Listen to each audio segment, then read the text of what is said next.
روزوں میں جس بیسک چیز سے منع کیا گیا ہے ہم نے روزے اسی چیز کے بارے میں بنا دیے. We've made it all about food. جو ہم افطاری سے کھانا شروع کرتے ہیں تو سحری تک ٹھونستے ہی رہتے ہیں. جب 2016 میں جاپانیز بایولوجسٹ یوشی نوری اوسومی کو میڈیسن کا نوبیل انعام دیا گیا تو پاکستان میں لوگوں نے ہنگامہ کر دیا کہ دیکھا اسلام نے یہ بات 1400 سال پہلے ہی بتا دی تھی.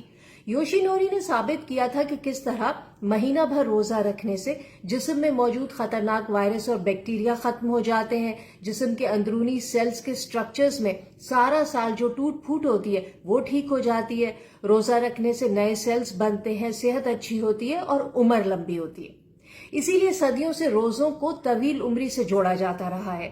یہاں تک ہمارے مطلب کی بات تھی تو ہم نے خوب اس کا ڈھنڈورا پیٹا. یوشی نوری نے اس سے آگے جو کہا وہ ہم اگنور کر گئے. انہوں نے یہ بھی کہا کہ روزے کا فائدہ اسی وقت ہوتا ہے جب ہم اس دوران معمول سے کم کھانا کھائیں. پاگل نہ ہو جائے کھا کھا کر. یہی بات ہم سننا نہیں چاہتے. زیادہ کھانے سے جسم اوور لوڈ ہو جاتا ہے، نئے سیلز نہیں بن سکتے، پرانے سیلز جسم کے اندر گلتے سڑتے رہتے اور بیماریاں بناتے، کینسر بناتے. اسلام بھی یہی کہتا ہے کہ رمضان میں سمپل کھاؤ اور کم کھاؤ، لیکن ہمیں تو جیسے ہڑک ہو جاتی کھانے کی. اسی وجہ سے غریبوں کے بچے روزہ نہیں رکھ پاتے. وہ سمجھتے روزے کا مطلب ہے افطاری میں طرح طرح کی ڈشز ہوں تبھی روزہ ہوتا ہے. اب بیچارہ غریب آدمی کہاں سے لائیے سب روز روز. ہم اپنا اوور ایٹنگ کا گلٹ مٹانے کے لیے رمضان آتے ہی راشن تقسیم کرنا شروع کر دیتے ہیں. پورے مہینے کی زکوٰۃ رمضان میں نکالتے ہیں کہ جی 70 گنا ثواب ملے گا. اس سے پھر راشن بانٹتے. یہ نہیں سوچتے کہ جسے راشن دے رہے ہیں اسے باقی 11 مہینے بھی بھوک لگتی ہے. ویسے تو زکوٰۃ پورے سال میں کبھی بھی نکالی جا سکتی ہے، لیکن جو لوگ رمضان میں ہی نکالنا چاہتے ہیں وہ نکالیں، بس اسے پورے سال پر سپریڈ کر دیں.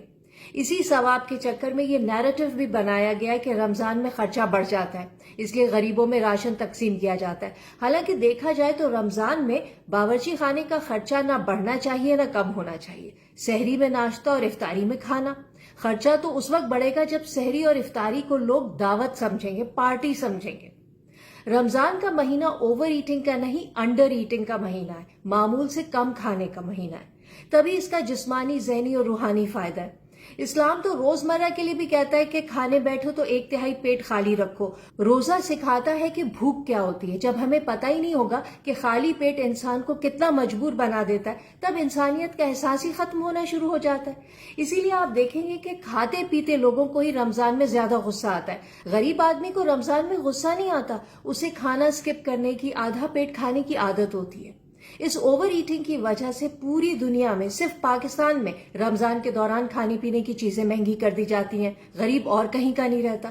جب ان سے کہو کہ جو چیز مہنگی ہے اس کا 2-3 دن بائیکاٹ کرو تو لوگ کہتے ہیں کہ یہی تو مہینہ ہے جس میں ہم پھل فروٹ کھاتے ہیں یا ہمارے بچے ضد کرتے ہیں. تو بھائی تمہارے اپنے ہی بچے ہیں نا، روکو انہیں، منع کرو، سمجھاؤ کہ سماجی بہتری کے لیے، گریٹر گڈ کے لیے اگر 2-4 دن پھل نہیں کھاؤ گے تو کچھ نہیں ہوگا، صحت ہی اچھی ہوگی.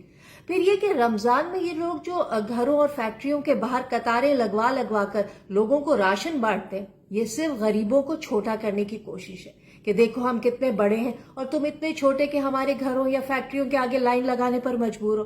ہم نے تو سنا تھا زکوٰۃ صدقہ ایسے دو کہ دوسرے ہاتھ کو پتہ نہ چلے. یہاں تو مسجدوں سے اعلان ہوتا ہے، اخباروں میں تصویریں لگتی ہیں. ایسی حرکتیں سب سے زیادہ رمضان میں ہوتی ہیں، سب سے مبارک اور بابرکت مہینے میں. تو پلیز رمضان کو بتائے ہوئے طریقے سے گزارے، سمپل بنائیں. دوسروں کے لیے نہ صحیح، اپنے جسم کو ریسیٹ کرنے کے لیے، اپنی لمبی عمر کے لیے روزوں کو نارملائز کریں.